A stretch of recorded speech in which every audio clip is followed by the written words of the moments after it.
Jaswant Chauhan. Welcome to Progress Mantra. आज हम लोग क्लास 12 बायोलॉजी का chapter 8 women health and disease मानव स्वास्थ्य और रोग का इंट्रोडक्शन पार्ट स्टार्ट करेंगे। एक्चुअली में अगर देखा जाए तो ये चैप्टर बहुत ही ज़्यादा इम्पोर्टेंट है, क्योंकि पूरी बायोलॉजी में ये एक ऐसा चैप्टर है जिसके बारे में हम पढ़कर बहुत सारी बीमारियों के बारे में जान सकते हैं, बहुत सारी बीमारियों के ट्रीटमेंट के बारे में जान सकते हैं।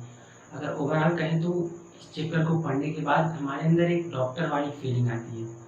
तो पूरी बायोलॉजी में यही एक ऐसा चैप्टर है और बहुत ज़्यादा इंटरेस्टिंग चैप्टर है। अगर बात किया जाए क्लास 12 एग्जाम की तो उसमें तो क्वेश्चन आते ही जाते हैं। अगर बात करें नीट की तो नीट में लगातार 3 से 4 क्वेश्चन पिछले 10 सालों से पूछे जा रहे हैं, इसलिए चैप्टर बहुत ही ध्यान से देखना है, बहुत ही इम्पोर्टेंट है। तो चैप्टर का इंट्रोडक्शन स्टार्ट करने पर मैं आपको एक छोटी सी कहानी बताता हूँ। तो कहानी ये है कि जब पुराने ज़माने में लोग बीमार पड़ते थे तो उन लोगों में इस बात को लेकर काफ़ी ज़्यादा कन्फ्यूज़न रहती थी कि हम किसको बीमार पर्सन बोलें और किसको हेल्दी पर्सन बोलें, क्योंकि उस टाइम हेल्थ की कोई प्रॉपर डिफिनीशन आई ही नहीं थी। इसलिए इस बात को लेकर उनमें काफ़ी ज़्यादा कन्फ्यूज़न रहती थी। तो एक साइंटिस्ट है जिनका नाम था हिप्पोक्रेट, जिन्हें फादर ऑफ मेडिसिन भी कहा जाता है। ये ग्रीक के रहने वाले थे। तो इन्होंने एक स्टेटमेंट दिया। स्टेटमेंट में इन्होंने कहा कि किसको हम हेल्दी पर्सन बोल सकते हैं और किसको हम बीमार पर्सन बोल सकते हैं। तो स्टेटमेंट में इन्होंने ये कहा हेल्थ के बारे में, health is a state of body and mind where there was balance of humans. इन्होंने ये कहा कि हेल्थ जो है स्वास्थ्य जो है हमारी बॉडी और माइंड का, हमारे मन और शरीर का एक स्थिति है, एक स्टेट है जहाँ पर ये जो ह्यूमर्स होते हैं वो बैलेंस बनाते हैं। अगेन बात आ गई व्हाट इज ह्यूमर्स। तो ह्यूमर्स जो होती है हमारी बॉडी की एक स्टेट होती है, एक स्थिति होती है जो कि हमारी बॉडी में ये सीक्रेट होते हैं और प्रॉपर बैलेंस में सीक्रेट होते हैं। अगर इसे और आसान शब्दों में समझें तो ह्यूमर्स जो होते हैं हमारी बॉडी में 4 प्रकार से होते हैं, 4 प्रकार की फ्लूइड पाई जाती हैं, उन्हीं को ह्यूमर बोलते हैं। और ये जो होते हैं हमारी बॉडी में प्रॉपर कंसंट्रेशन में सीक्रेट होते हैं। प्रॉपर कंसंट्रेशन में मतलब कि हमारी बॉडी को जितना ज़रूरत होता है उतना ही सीक्रेट होते हैं। तो वो 4 प्रकार के ह्यूमर कौन कौन से होते हैं? पहला है ब्लड, दूसरा है ब्लैक बाइल, तीसरा है येलो बाइल, चौथा है फ्लेम। तो ये 4 तरह के जो ह्यूमर होते हैं हमारी बॉडी में सीक्रेट होते हैं। अगर इन चारों में से किसी एक का भी हमारी बॉडी में सीक्रेशन ज़्यादा हो जाए या फिर कम हो जाए तो उसे हम हेल्दी पर्सन नहीं बोलेंगे। ऐसा किसने कहा? ऐसा हिप्पोक्रेट जी ने कहा। अब हालांकि ये तो साइंटिस्ट थे, अब ये साइंटिस्ट थे और इनके जितना हम तो होशियार है नहीं कि इन्होंने कह दिया और हम मान लिए। हालांकि ये ग्रीक के रहने वाले थे और ना ही हम लोग ग्रीक के निवासी थे।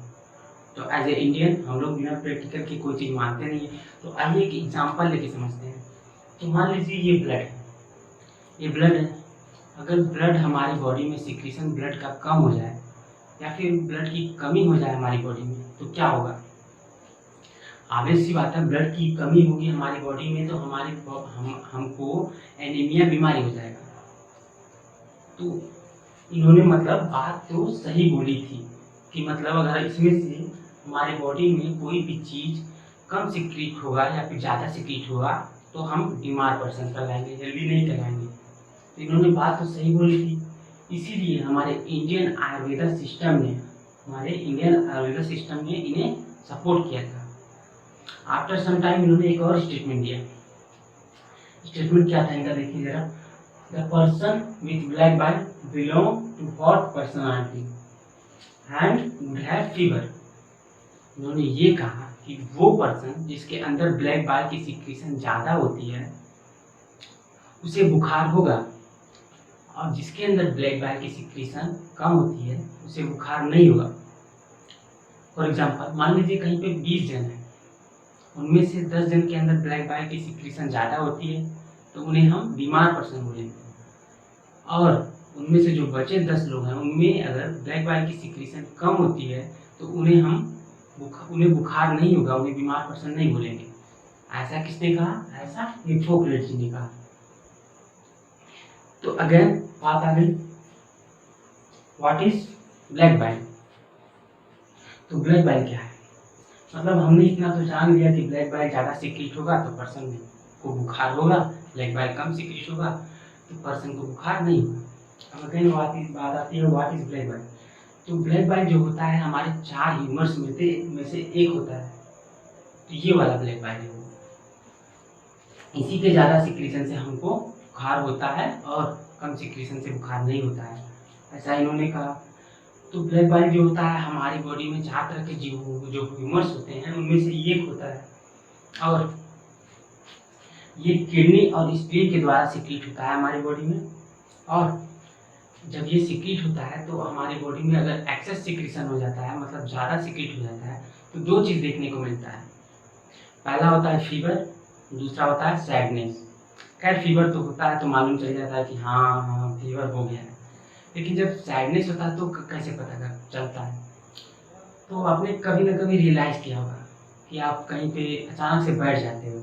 आप सोचिए, आपको याद आएगा हमारी बात सुन के, तो मतलब आप अचानक से कहीं बैठ जाते हो या और फिर आप अचानक से लगते हो सैड सॉन्ग सुनने। लाइक जैसे आप अरिजीत सिंह के गाने सुनने लगते हो, आप राहत फ़तेह अली के गाने सुनने लगते हो अचानक से विदाउट एनी रीज़न। आपको तो पता भी नहीं है कि आपको हुआ क्या है, आपके साथ तो कोई ऐसी घटना घटी भी नहीं है, कोई ऐसी स्टोरी बनी भी नहीं है, फिर भी आप ऐसे सैड सॉन्ग सुनने लगते हो। और ये जो ट्रेंड चल रहा है टुकरा के मेरा प्यार मेरा इंतकाम देखेगी, तो इस तरह के सॉन्ग आप अचानक से सुनने लगते हो विदाउट एनी रीज़न। फिर बाद में आप फाइंड कर पाते हो कि अरे मेरे साथ तो ऐसा कुछ हुआ भी नहीं है, फिर भी मैं ऐसा सुन रहा हूँ, मतलब बाद में आपको पता चलता है। तो इस तरह के जो बदलाव होते हैं हमारे मन में, वो होते हैं हमारे इस ब्लैक बाइल के कारण। कुछ हार्मोन्स होते हैं हमारी बॉडी में जो कि सीक्रेट हो जाते हैं, तो हमारा माइंड थोड़ा सा अपसेट, थोड़ा सा सैड हो जाता है और उस समय हम इस तरह की हरकतें करने लगते हैं। तो वो जो होता है ब्लैक बाइल होता है जो कि किडनी और स्प्लीन के द्वारा सीक्रेट होता है, और ज़्यादा सिक्रीशन हो जाता है तो हमें सैडनेस और बुखार हो जाता है। तो हालांकि ये ज़्यादा दिनों के लिए नहीं होता या ज़्यादा महीनों के लिए नहीं होता, ये बस कुछ घंटे या कुछ मिनट के लिए हो सकता है, उसके बाद ये अपने आप ही ठीक हो जाता है। सो health is a state of mind. इसमें आपका साइकोलॉजिकल वेलनेस, आपका physical wellness, everything is included in health. Health का मतलब ये नहीं है अगर आपको खांसी नहीं आ रहा है या फिर आपको बुखार नहीं है तो ये हेल्थ है, ऐसा बिल्कुल नहीं। हेल्थ का मतलब ये है कि आप ओवरऑल अच्छा फील कर रहे हो, आप ओवरऑल अच्छा सोच रहे हो, आप socially, emotionally, physically, mentally, everything is included in health. Mentally health की अगर हम बात करें, मानसिक स्वास्थ्य की अगर हम बात करें, तो ये जो होती है हमारी लाइफ में बहुत ही इम्पोर्टेंट रोल प्ले करती है। तो मानसिक स्वास्थ्य क्या होती है, मेंटली जो होती है, मेंटल हेल्थ क्या होता है। तो देखिए फॉर एग्जांपल कुछ लोग जो होते हैं वो हमेशा जो है गलत सोचते हैं, अपने बारे में भी गलत सोचते हैं, दूसरों के बारे में भी गलत सोचते हैं और हमेशा निगेटिव सोचते हैं। मतलब they always think negative, they always focus on negativity. It is also a big problem. तो हेल्थ जो होता है ये अगर एक तरह से कहें तो मतलब कुछ लोग जो होते हैं हमेशा नेगेटिव सोचेंगे, अपने बारे में तो सोचेंगे ही, दूसरों के बारे में भी सोचेंगे और उन्हें लगता है कि जो हर कोई उनके साथ गलत कर रहा है, हर कोई उनके साथ गलत कर रहा है, धोखा दे रहा है और जो है उनको अब उनसे बदला लेना चाहिए। तो ऐसी जो इस प्रकार की जो थिंकिंग है, इस प्रकार की जो मेंटेलिटी है, it is also a big problem. तो हेल्थ तो खांसी आना, बुखार होना, ये सब तो छोटी बीमारियां हैं। बड़ी बीमारी तो मेंटल हेल्थ है, मानसिक स्वास्थ्य है। तो मतलब मैं तो यही कहूँगा कि आप अच्छा सोचिए, अपने बारे में भी अच्छा सोचिए, दूसरों के बारे में भी अच्छा सोचिए और किसी के बारे में जजमेंटल मत बनिए, किसी को जज करने की कोशिश मत करिए। अपने सफलता की ओर, अपने लक्ष्य की ओर हर रोज एक कदम बढ़ाते रहिए, लगातार बढ़ाते रहिए। क्योंकि देखिए society is more about what you contribute, what is your impact in your society. मतलब देखें अगर तो ये इम्पोर्टेंट चीज होती है क्या आपने दिया सोसाइटी को। क्योंकि देखिए बहुत सारे करोड़पति, मैं जहाँ तक जानता हूँ करोड़पति, अरबपति, खरबपति आए गए चले गए, उनका कोई मतलब नहीं। लेकिन हाँ, अगर हम बात करें थोड़ा सा महात्मा गांधी की अगर बात कर लें तो उन्होंने इम्पैक्ट दिया, हमारे इंडियन कॉन्स्टिट्यूशन के मूवमेंट पे एक इम्पैक्ट दिया।